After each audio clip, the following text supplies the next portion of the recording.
Qu'est-ce que c'est que ça? Chérie, j'ai rétréci l'animateur. Nous sommes à l'intérieur d'un PC. Savez-vous quels sont tous ces composants? Qui les a inventés? Et comment ça marche? Si vous voulez le savoir, jouez avec nous au Computer Ball.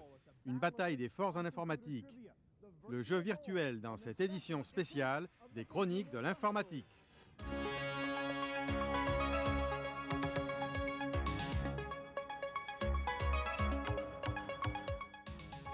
Chronique de l'informatique. Ici Stuart Chiffé, bienvenue au Computer Ball 1995, présenté par le Musée de l'informatique de Boston. Je suis dans la nouvelle salle Planète Réseau. Et quel exemple de réseau! Grâce aux câbles en fibre optique qui relient des centaines d'ordinateurs répartis à travers le pays, nous voyons ici un diagramme de tous les avions qui survolent le territoire américain en ce moment.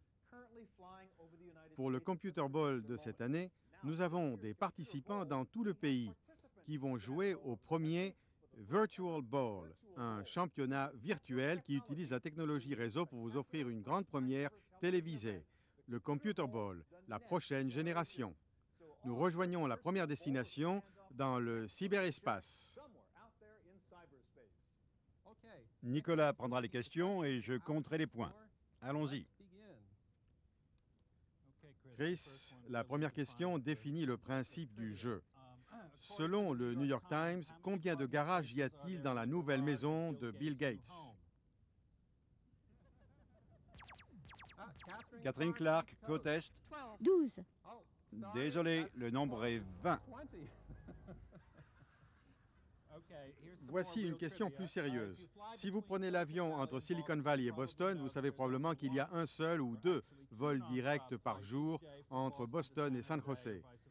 Ce sont des vols American Airlines. Pouvez-vous m'indiquer un de ces numéros de vol? Joseph Alsop, côte Est. American 129. C'est exact. Avant de passer à la question suivante, je précise que nous avons Stuart Chiffé au Musée de l'informatique avec une question particulière. Le Musée de l'informatique regorge d'appareils de communication bien connus. J'en ai un derrière moi. Je vous le montrerai dans un instant. Il a été fabriqué au début des années 70 par un célèbre pionnier du PC. Mais ça lui a valu des tas de problèmes. Voici la question. De quel appareil s'agit-il et qui l'a inventé? Le voici. Steve Blank, côte ouest. C'est un Blue Box inventé par Steve Jobs. Wozniak, oui. Faux. Nous allons demander à la côte Est. Catherine Clark. Blue Box de Wozniak.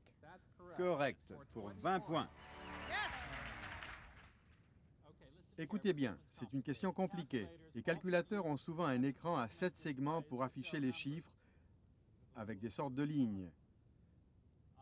Par exemple, le chiffre 8 est affiché en éclairant les 7 segments. Le chiffre 1 demande 2 segments. Pouvez-vous indiquer un chiffre qui demande le même nombre de segments que sa valeur? Cheryl Vido, côte ouest. 4. Correct. 5 ou 6 est également juste. Vous écoutez bien? Dans le film à succès de l'an dernier, Forrest Gump, le héros investit dans une compagnie informatique. Carl Ledbetter, côte Est. Apple. Correct. Réponse juste. La côte Est se qualifie donc pour les questions du bonus. Écoutez attentivement sur la côte Est. Le bonus porte sur le dernier titre paru en informatique. Clifford Stoll est l'auteur bien connu de The Cuckoo's Egg. Il vient de publier un nouveau livre sur l'autoroute de l'électronique. Quel est son titre? Voulez-vous vous consulter? Silicon Snake Oil. Pas exactement. Messieurs les juges, on donne le point?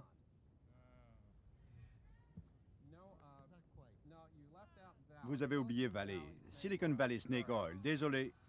Vous n'étiez pas loin. Deuxième partie du bonus.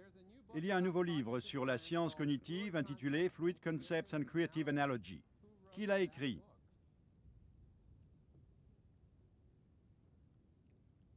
Le chef d'équipe a-t-il une réponse? Nick Negroponte. Désolé, c'est Douglas Hofstetter. Bon, troisième et dernière question du bonus. Selon Publishers Weekly, quel est le best-seller d'informatique actuel? Est-ce How Computers Work, The Internet Navigator ou Internet Yellow Pages? How Computers Work, The Internet Navigator ou Internet Yellow Pages? Quelle est votre réponse? Internet Navigator. Désolé, c'est The Internet Yellow Pages. Que représentent les initiales www? Andy Hertzfeld, côte ouest. World Wide Web. World Wide Web, non, désolé, c'est faux. Comme vous avez interrompu, nous allons donner une chance à l'équipe adverse. Je vais répéter la question. Oui, répétons la question. Parce que Andy n'a pas écouté toute la question. Que signifient les initiales www sur Internet? Paul Guilin, côte est. World Wide Web Worm. Correct.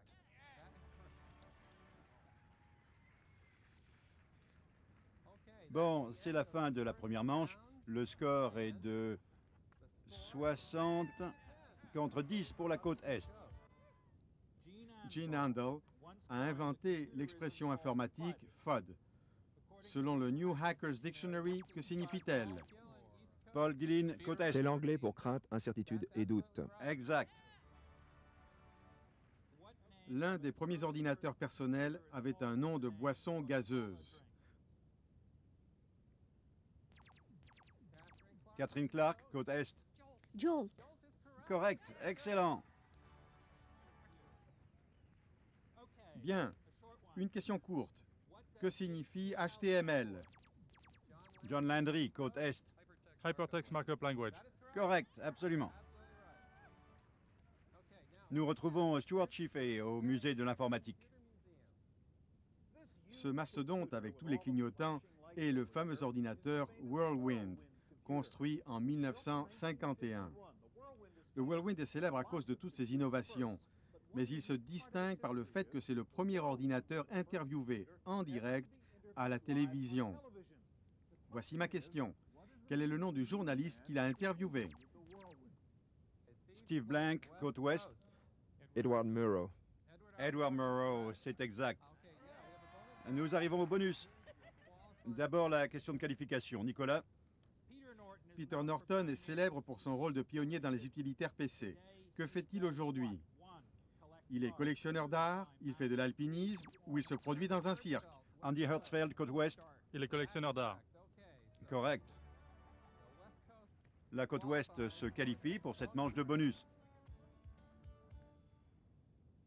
C'est un mélange de 3 questions sans rapport. Première question. Quel livre de John Updike parle d'un professeur qui veut écrire un logiciel pour prouver l'existence de Dieu?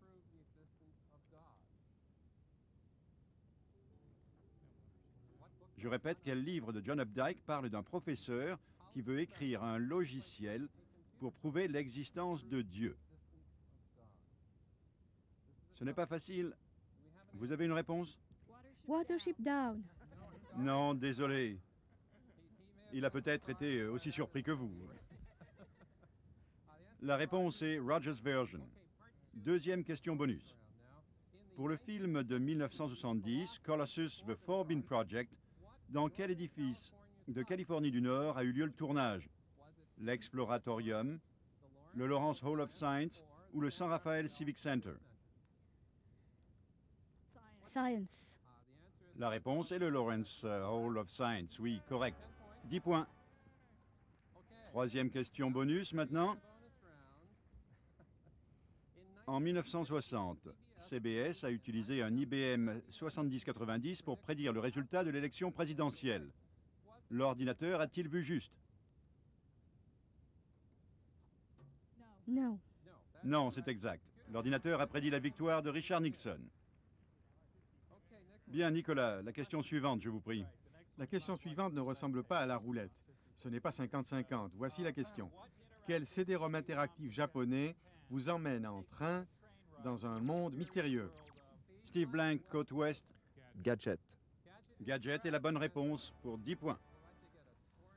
Nous aimerions voir le total des points pour voir où en sont les deux équipes. Voyons où est leur score. 90 contre 60 pour la côte Est.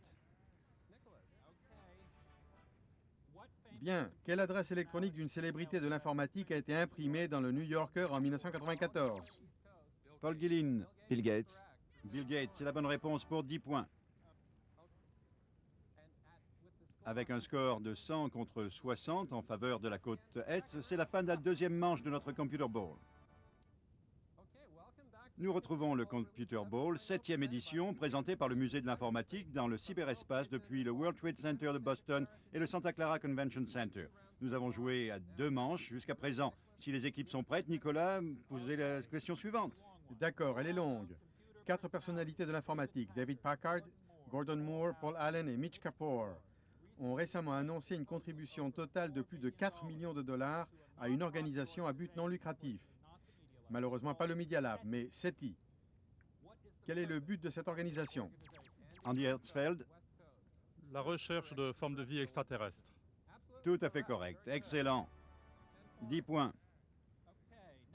D'après un faux communiqué de presse l'an dernier, quelle célèbre institution Microsoft allait-elle acquérir?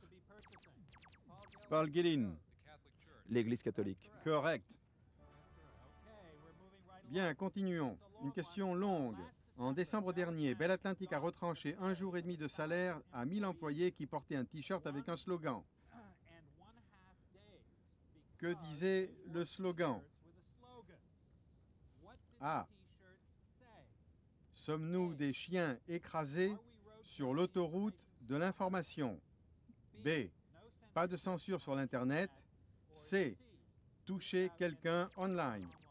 Steve Blank, A. ah, c'est correct. Sommes-nous des chiens écrasés? Sur le T-shirt, c'est un T-shirt interdit. Et Stuart Chiffé a une autre question. C'est un ordinateur construit avec plus de 10 000 pièces de jouets. Il a été construit à la fin des années 70 par Danny Hillis et Brian Silverman de Thinking Machines Corporation. Cet ordinateur a été conçu pour une tâche spécifique. Voici la question. À quoi devait-il servir? Paul Guilin, Tic-tac-toe. tic-tac-toe, correct. Merci. C'est à moi? C'est à vous, Nicolas. Bien, l'un de nos juges est bien placé pour savoir. Combien Hewlett-Packard a payé pour Apollo en 1989? 476 millions. J'allais vous laisser deviner. Paul Guilin, 476 millions. c'est correct, 10 points. Faites mieux. Cette fois-ci, Nicolas. La revue économiste a indiqué que Lee Stein a ouvert la première banque électronique sur Internet en 1994. Quel est son nom? First Virtual Holding, The Online Deposit Company ou Cyberbox R Us? Andy Hertzfeld, First Virtual Holding. First Virtual Holding, c'est correct, Nicolas. D'après DataQuest, qui a livré le plus de PC en 1994? Compaq, Apple, Packard Bell ou IBM? Steve Blank, Compaq. Compaq, c'est exact, 10 points. Nous avons maintenant une question de bonus. Nicolas va vous lire la question de qualification. Écoutez bien. Quel est le préfixe à 2 lettres de la Bibliothèque du Congrès pour les ouvrages d'informatique? QE, CS ou FR? John Landry, CS. quelle est votre réponse? CS. Non, désolé, la réponse est QE. Nous passons à une autre question de qualification pour le bonus. Nicolas, Quel est le nom de code d'Apple System 8? Steve Blank, Copeland. Copeland, c'est exact, pour 10 points. Vous vous qualifiez pour le bonus côte ouest. Écoutez bien, ce bonus en 3 parties porte sur les statistiques informatiques. Première partie, pour 10 points, selon l'almanach de l'industrie informatique 1994-95, quelle est actuellement la base installée de gros ordinateurs et superordinateurs dans le monde? Au total, est-ce 50 000, 500 000 ou 5 millions? quel est le nombre total de gros et superordinateurs dans le monde? 50 000, 500 000 ou 5 millions? 50 000. 50 000, correct. 52 000 exactement. 10 points, très bien. Deuxième partie. Quelle est la base installée de mini-ordinateurs dans le monde? 600 000, 6 millions ou 60 millions? Combien y a-t-il de mini-ordinateurs dans le monde? 600 000, 6 millions ou 60 millions? Votre réponse? 600 000, 600 000. Faux. La réponse est 6 millions. Essayons la troisième partie de ce bonus. Quel pourcentage des ordinateurs dans le monde se trouve aux États-Unis? 43%, 63% ou 83%? Je répète, quel pourcentage des ordinateurs dans le monde se trouve aux États-Unis? 43%, 63% ou 83%? 63%. Désolé, la réponse est 43%.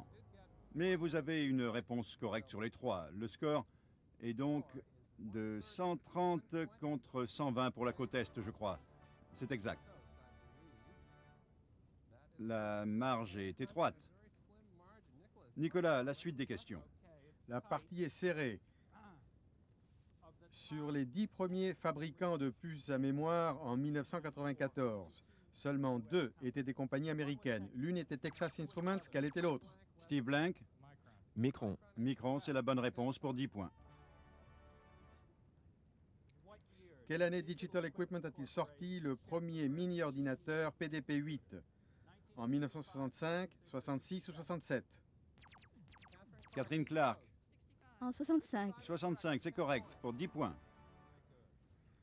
Très bien, j'ai remarqué que Gordon se trouve parmi les spectateurs de la côte ouest. Il peut donc confirmer. Voici une longue question.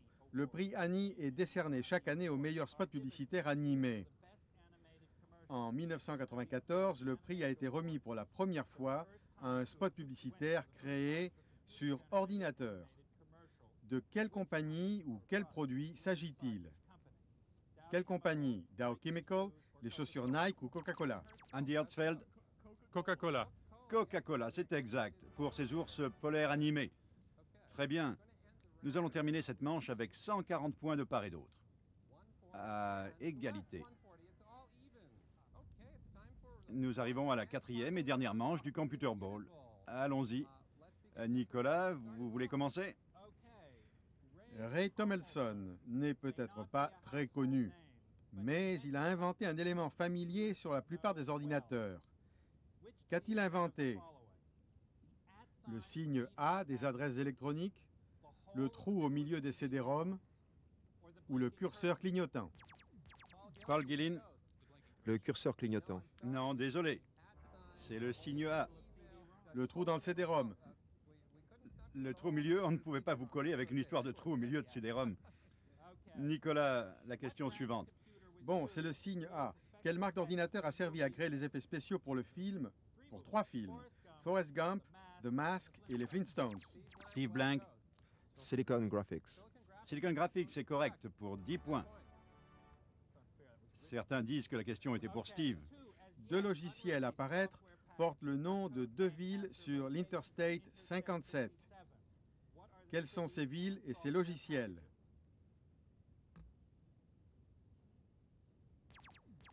Joe Alsop? Le Caire et Chicago. Oui, et le nom des produits, s'il vous plaît? Windows NT et Windows 95. Messieurs les juges, on leur donne le point? D'accord, à un poil près, c'est ça. Windows NT est 4-0, c'est implicite. Très bien, et c'est le Caire au cas où vous iriez là-bas. Nous voulions être clairs. Nicolas? D'accord, c'est à moi. Non, pas tout à fait. Avant de revenir à vous, retrouvons une dernière fois Stuart Chiffé au musée de l'informatique. Voici un disque souple de 6 pieds de haut.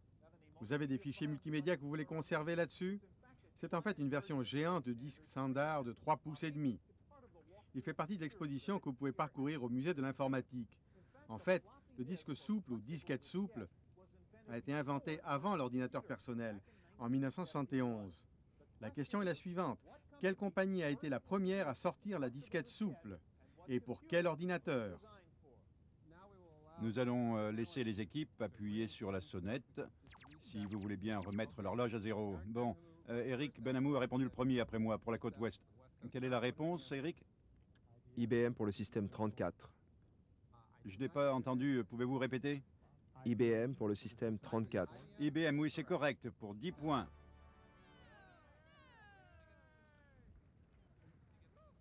La règle du jeu veut que nous attendions la fin de la transmission du musée de l'informatique pour être juste. Alors, continuons, Nicolas. D'accord. Écoutez bien, c'est une longue question.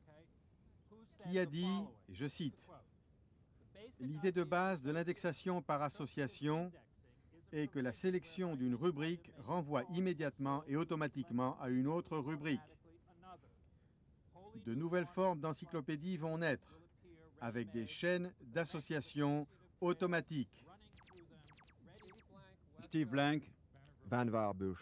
Excellent, oui, Vannevar Bush, dans son article séminal « As We May Know » dans l'Atlantic Monthly en 1945, où il parle en fait du concept de l'hypertexte, déjà. Nicolas, laissez-moi d'abord vérifier le score, j'ai mal entendu. 150 pour l'Est contre 170 pour l'Ouest.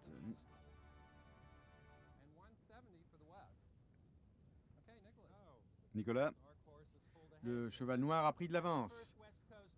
Au premier salon de l'informatique sur la côte ouest dans les années 70, le cofondateur d'Apple, Steve Wozniak, a lancé un canular en imprimant et en distribuant 20 000 brochures sur un ordinateur qui n'existait pas.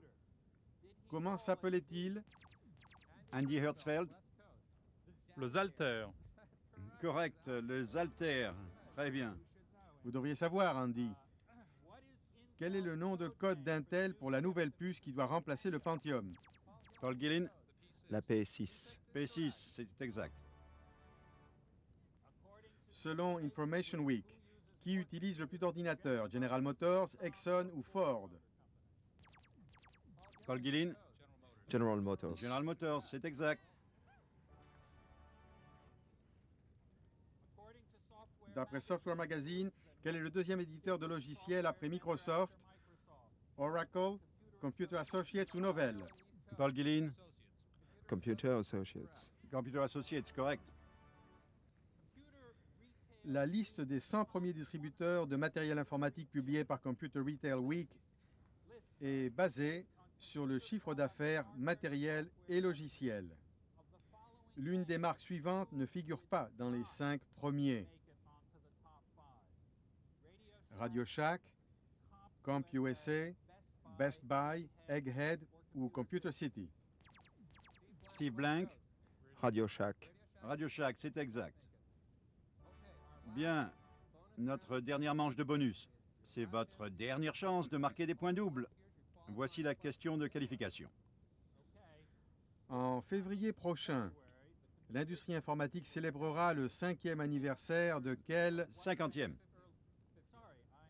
Pardon, j'ai dit que j'étais dyslexique dans mon livre. Paul Gillin? Le 50e. Le Mark I. Non, désolé, c'est incorrect et vous nous avez interrompu. Nous allons donc répéter la question pour l'autre équipe. Voyons si je suis capable de bien lire la question cette fois. En février prochain, l'industrie informatique célébrera le 50e anniversaire de quel célèbre ordinateur?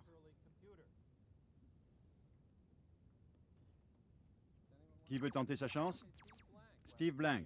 ENIAC. Oui, bonne réponse, ENIAC. Vous vous qualifiez pour le bonus. Cette manche de bonus porte sur les noms de code de logiciels. Alors écoutez bien. Les questions sont de Michael Hyman, auteur du livre à paraître PC Roadkill. Voilà un bon titre pour vous. Première question pour 10 points. Les noms de code d'OS 2 n'utilisent pas un de ces thèmes. Lequel? Numéro de Mercedes, type de bateau ou nom d'équipe de baseball. Lequel de ces thèmes n'est pas utilisé dans les noms de code d'OS 2? Numéro de Mercedes, type de bateau ou nom d'équipe de baseball. Votre réponse, s'il vous plaît. Les noms d'équipes de baseball. Correct, il n'y a pas d'équipe de baseball. 10 points. Bien, deuxième question. Quel était le nom de code d'Apple III? Non, c'est comme une manche de bonus. Nous allons parler au capitaine de l'équipe. Sarah. Sarah, oui, c'est correct. 10 points. Troisième et dernière question du bonus. Quel nom de code la société Go a-t-elle donné à PenPoint? Il y en a deux. Quels étaient les noms de code de PenPoint?